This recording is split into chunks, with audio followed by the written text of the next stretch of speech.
નમસ્કાર મિત્રો, હું હરિવર્ધન ચોકસી આપ સૌનું સ્વાગત કરું છું. મિત્રો, આજના વિડીયોમાં આપનું ખૂબ ખૂબ સ્વાગત. મિત્રો, વરસ બદલાય, વિક્રમ સંવત 2082ની શરૂઆત થઈ ગઈ. હવે બદલાશે ઈસવીસન 2025 પછી 26 આવશે. તો અત્યારે બધા જ રાહ જોઈને બેઠેલા છે કે ભાઈ ઈસવીસન 2026 દેશ દુનિયામાં કયું પરિવર્તન લઈને આવશે.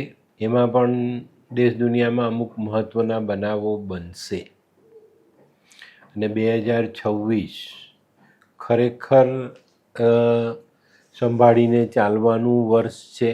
આ સમયમાં જે વ્યક્તિ આયોજન વગર ચાલશે એને ઘણી બધી તકલીફોનો સામનો કરવો પડશે. ચોક્કસ 2026માં ભારત ખૂબ પ્રગતિ કરવાનું છે. એનો લાભ આપણને દુનિયા તરફથી મળવાનો પણ છે. પણ આપણે દેશમાં બનનારા બનાવો અને આપણા જીવનને અસર કરનારી ઘટનાઓ આપણે જો ધ્યાનમાં ન રાખીએ તો હંમેશા આપણા જીવનમાં ઊંચ નીચનો અનુભવ સમય કરાવી જાય. તો મિત્રો, લગભગ જાન્યુઆરી તો માનો પોષ મહિનાની શરૂઆત હશે. પોષ સુદ તેરસ 1 જાન્યુઆરી 2026. તો આ પહેલા જ મહિનામાં દેશની જનતાએ મોંઘવારીનો સામનો કરવો પડે. જીવન જરૂરિયાતની વસ્તુઓ મોંઘી થતી દેખાય, અછત વર્તાય ને અછત વર્તાવીને લોકો પૈસા આપણી પાસે વધારે માંગે. આ સમયમાં દેશની પ્રજા મોંઘવારીથી તો પીડાશે જ, તેની સાથે સાથે બીજા કષ્ટ પણ એમને ભોગવવા પડે. આ સમયમાં દેશ દુનિયામાં અશુભ ઘટનાઓ ઘટવાની બહુ મોટી શક્યતાઓ ગ્રહ ગોચર બતાવી જાય છે. આ સમયમાં છે ને પ્રજાની પીડાનો વધારો થતો દેખાય છે. આજે જ આ વિડીયો બનાવવા બેઠા તે પહેલાં જ હું હમણાં યુટ્યુબ પર એક વાત જોઈને આવ્યો કે ભાઈ આપણા દેશમાં જે એક મોટી એરલાઇન્સ ઇન્ડિગો એરલાઇન્સ, એમાં ક્રૂ મેમ્બરોની કમીને કારણે ભારતની જે અંતરિયાળ વિમાનની સેવાઓ છે ખોરવાયેલી છે.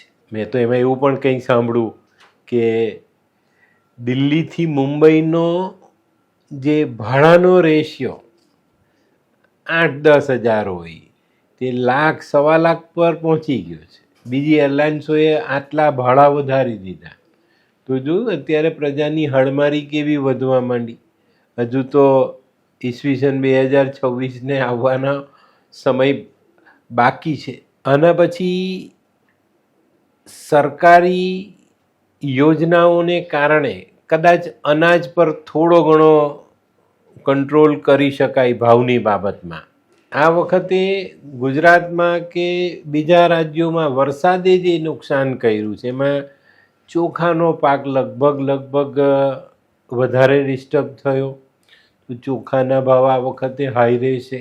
સરકારની નીતિથી કદાચ અનાજના ભાવમાં થોડો ઘણો સુધારો લાવી શકાય. પણ આ સમય પછી તરત આપણા ગુજરાતી માસ પ્રમાણે જોઈશું તો પોષમાં પાગળ અને 2026 ઈસવીસન 2026ની વાત કરીશું તો જાન્યુઆરી ફેબ્રુઆરી આ 2 મહિનામાં દેશ દુનિયાના કોઈ ટોચના નેતાનું અવસાન થાય. અત્યારે જે રીતનું વાતાવરણ રશિયા અને અમેરિકા વચ્ચે ચાલી રહ્યું છે એની અસર આવે. રશિયા ભારતને સહાય કરી રહ્યું છે, અમેરિકા ભારતને પછાડવાની કોશિશમાં છે. તો આ જે ઘટનાઓ છે ને એ બધી જ આપણા જીવન પર અસર કરવાની છે.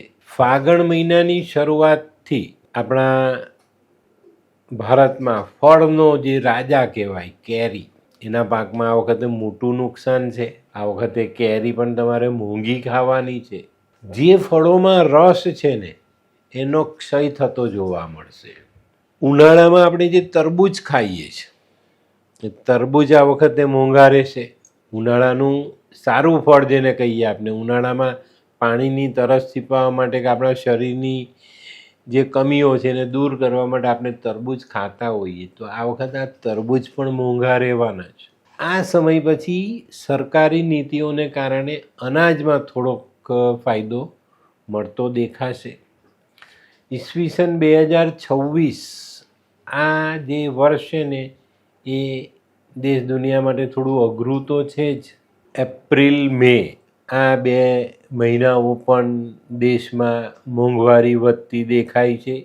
પ્રજાની તકલીફોમાં વધારો થતો દેખાય. આખો એપ્રિલ મહિનો આપણે આ ભોગવવાનું આવશે. આ વખતે અધિક માસ છે તો 2 જેઠ મહિના છે. જેવો વૈશાખનો પૂરો થવાનો સમય આવશે ત્યારે મોંઘવારી માંઝા મૂકે, ઘણી બધી તકલીફો પડશે. ઉનાળાની સિઝન હશે, રોગચાળો ફેલાય, રોગચાળાથી ઘણા બધા લોકો પરેશાન થઈ શકે છે. આ સમયમાં જેઠ માસ જ્યારે અધિક રૂપે આપણે વિતાવીએ છીએ ને ત્યારે એની અસર પણ આપણા દેશના લોકો પર, દેશની ધરતી પર અને દેશના નેતાઓ પર અચૂક આવે છે. આ સમયમાં ધાન્યની ઉત્પત્તિ, સિઝન પ્રમાણે પાકતું અનાજ થોડુંક સસ્તું થાય. ચોમાસું શરૂ થાય તે પહેલાં આપણે અનાજ ઘર ભેગું કરીએ ને તો ફાયદામાં રહીએ. પણ આ સમય છે ને રાજધ્વંસનો કહેવાયો છે. તો આ સમયમાં આપણા દેશની પ્રજા અંદરો અંદર પોતાના પ્રદેશ માટે લડાઈ ઊભી કરી શકે છે. આ સમયમાં જે ઘટનાઓ ઘટવાની એમાં નવા રાજ્યો અસ્તિત્વમાં આવે એવી શક્યતા પણ દેખાય છે.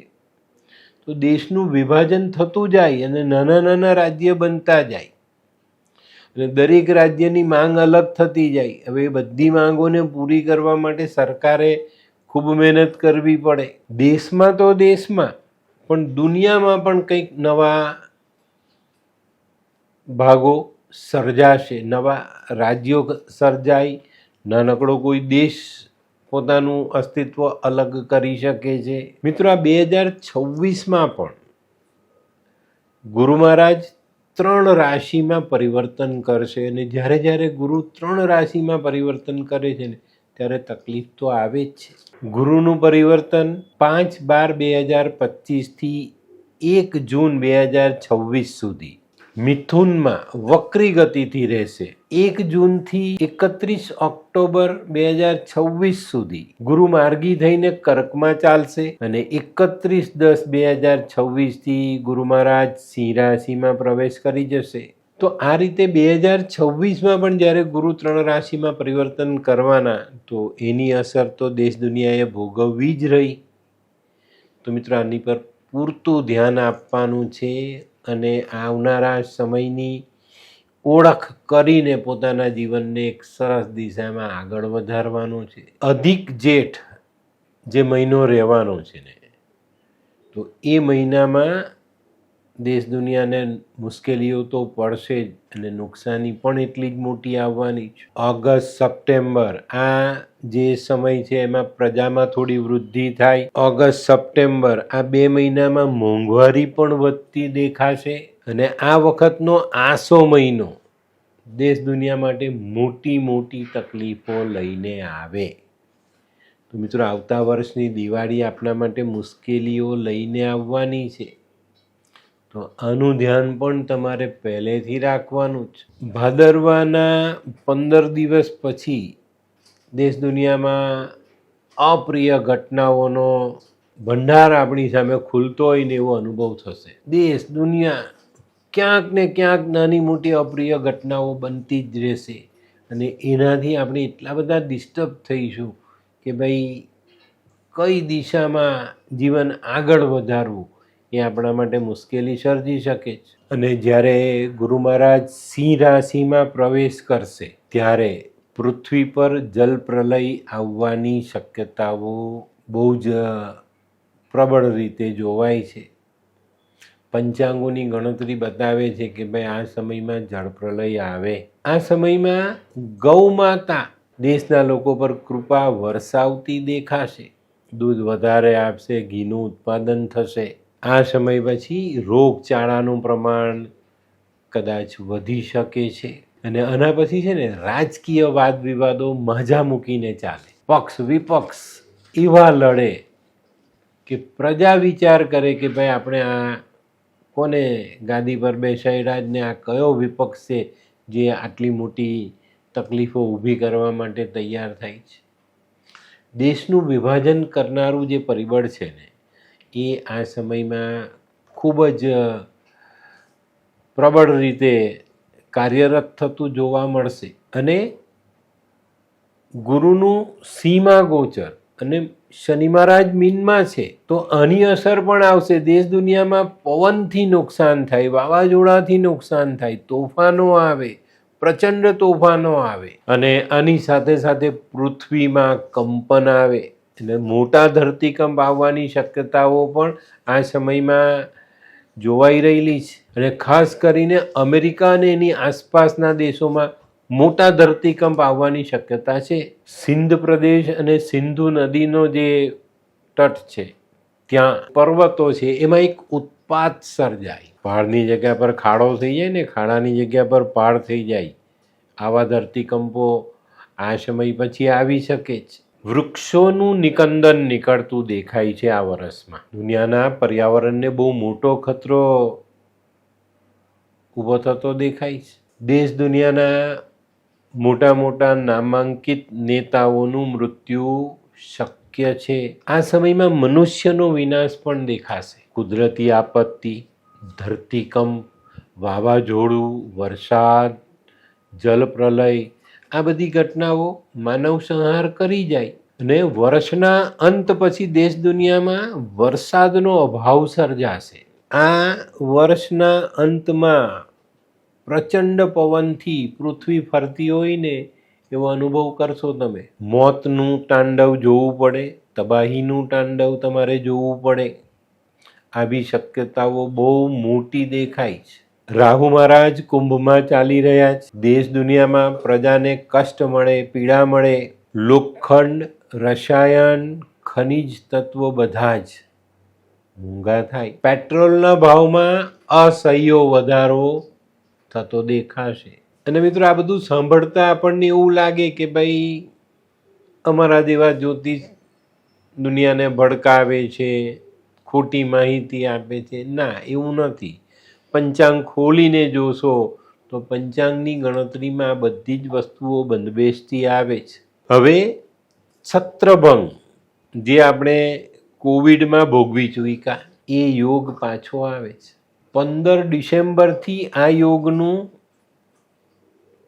જે અસર કરવાનું વાતાવરણ છે એ શરૂ થઈ ગયું. કારતક વદ 11 શનિવાર 15/12/2025, અષાઢ સુદ 11 શનિવાર તારીખ 25/7/2026 સુધી છત્રભંગનો યોગ સર્જાય છે. તો 15 ડિસેમ્બર 2025 થી 25 જુલાઈ 2026 સુધીનો જે સમય છે તો શાસ્ત્રની દ્રષ્ટિએ જોઈએ તો દેશના કોઈ મોટા નેતાનું મૃત્યુ છે, આતંકવાદી હુમલાઓ શક્ય છે, શારીરિક હુમલાઓ, ફેસ ટુ ફેસ લડાઈ થઈ શકે છે, કોઈ નેતાનું, કોઈ મોટા નેતાનું પદ છીનવાઈ જાય, રાજીનામું આપવું પડે, કોઈક રાજ્યમાં રાષ્ટ્રપતિ શાસન લાદવું પડે. તો મિત્રો આ જ્યારે યોગો બને છે અને યોગો અંગેની માહિતી જ્યારે આપણને પંચાંગો દ્વારા આપણા શાસ્ત્રોની ગણતરી પ્રમાણે મળે છે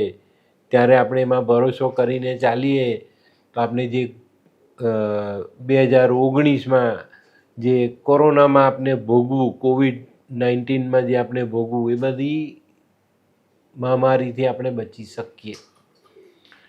મહામારી આવવાની છે, આવશે, પણ આપણે એમાંથી બચી શકીએ એવી વ્યવસ્થાઓ આપણે કરી તો શકીએ ને સમય પ્રમાણે. તો મિત્રો આ ઈસવીસન 2026માં ગુરુ ગ્રહનું 3 રાશિમાં જે ગોચર છે, મિથુન, કર્ક અને સિંહ, આ ગોચર દેશ દુનિયા માટે આપત્તિજનક રહેતું દેખાય છે. હવે મિત્રો બીજી એક યોગની વાત શાસ્ત્રોમાં, પંચાંગોમાં બહુ જ સરસ રીતે ઉલ્લેખનીય બાબતો આપેલી છે. એક જ વર્ષમાં ગુરુ જ્યારે 3 રાશિમાં ગોચર કરે છે ત્યારે યોદ્ધાઓનો નાશ થાય, સારા સારા બળવાન બુદ્ધિશાળી નેતાઓનો નાશ થાય, એવા સારા અધિકારીઓનો નાશ થાય, એવા સારા સૈનિકોનો નાશ થાય, પૃથ્વી પર પ્રેત તાંડવ કરે.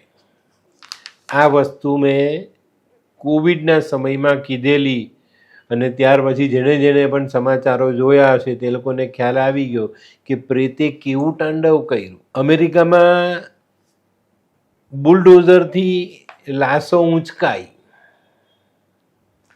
તો એ પ્રેતનું તાંડવ કહેવાય.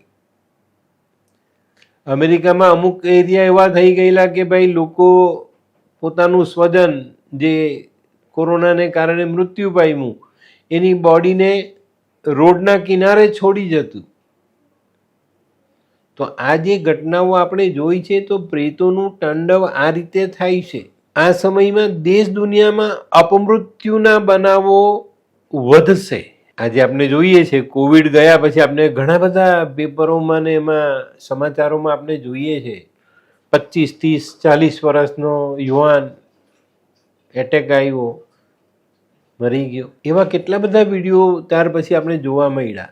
આ સમયમાં યુદ્ધ અને માનવ સર્જિત આપદા ભોગવવી પડે. કુદરતી આપત્તિ, આગજની, ધરતીકંપ, પાણીથી નુકસાન. આ વર્ષમાંથી ને દાવાનળ અને જલપ્રલય આ બંનેથી નુકસાન થતું દેખાય છે. વાવાઝોડું, વિમાન અકસ્માત, રોડના અકસ્માત, રેલના અકસ્માત અને મોટા મોટા જહાજોની જળ સમાધિ આ પણ આપણે જોવું પડે. ટૂંકમાં કહીએ ને તો ગુરુનું 3 રાશિનું ભ્રમણ દેશ દુનિયામાં ભયનું વાતાવરણ ઊભું કરી જશે. ગુરુનું 3 રાશિનું ભ્રમણ દેશ દુનિયાને હચમચાવી જાય, હાહાકાર સર્જાય, પૃથ્વી રક્તથી રંજિત થવાની શક્યતાઓ દેખાય છે. ત્રીજા વિશ્વયુદ્ધના ભણકારા વાગી રહ્યા છે. ત્રીજું વિશ્વયુદ્ધ થવાની શક્યતા પણ છે. સમગ્ર પૃથ્વી પર અસંખ્ય લોકોના મૃત્યુથી પ્રેત તાંડવ કરે. અને આ સમય પછી છે ને પ્રેતો હાસ્ય કરશે અને જીવિત રહેલી પ્રજા આક્રંદ કરશે. તો મિત્રો આ જે સમય છે ઈસવીસન 2026 એટલો સહેલો નથી જેટલો આપણે માનીને ચાલીએ છીએ. આ બધાની સાથે સાથે ભારત પ્રગતિ કરતું દેખાય છે, દેખાશે, મેળવશે. દેશમાં તો ડંકો વાગ્યો, દુનિયામાં ડંકો વાગે. પણ આપણે જો આ બધી અસરોથી બચવું હોય તો આપણે આપણી જાતને સંભાળીને ચાલીશું તો ચોક્કસ આપણે આમાંથી બચી શકીશું. અને મિત્રો ઘણા બધા લોકોના મનમાં શંકા કુશંકાઓ છે, અમને એની સાથે કોઈ જે નથી, પણ જે બનવાની જે શક્યતાઓ છે એને વર્ણવવી એ અમારી ફરજમાં આવે છે. અને એક સારા જ્યોતિષ તરીકે કે એસ્ટ્રોલોજર તરીકે અમારી ફરજ એવી બનતી હોય કે ભાઈ દુનિયાની અપ્રિય ઘટનાઓ જો લોકો પહેલેથી જાણે તો એનાથી બચી શકાય, એની અસરને ઓછી કરી શકાય, જીવનને બચાવી શકાય, કોઈકના જીવનને બચાવી શકાય, કોઈને સાથ આપીને એને જીવાડી શકાય.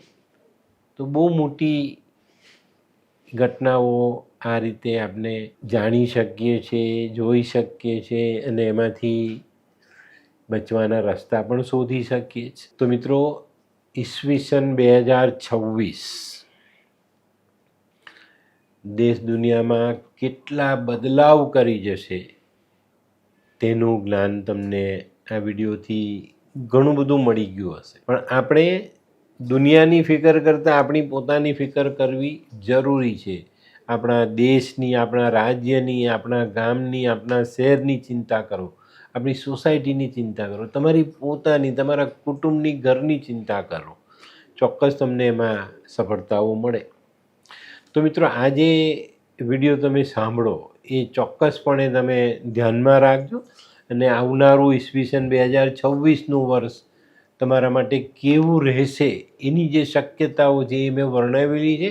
અને ગ્રહ ગોચર ગુરુનું 3 રાશિનું પરિવર્તન અને બાકીના જે ગોચર બનવાના છે એની પરથી આ ચોક્કસ તમને માહિતી મેં આપી છે. તો મિત્રો, આજનો વિડીયો ગમ્યો તો લાઈક કરો, શેર કરો, યુટ્યુબ જોનારા શેર કરે અને સબસ્ક્રાઈબ કરે. હું હરિવર્ધન ચોકસી આપ સૌની રજા લઉં. ફરી મળીએ નવા વિડીયોમાં નવી જાણકારી સાથે. તો ચાલો બદલીએ જિંદગી. નમસ્તે.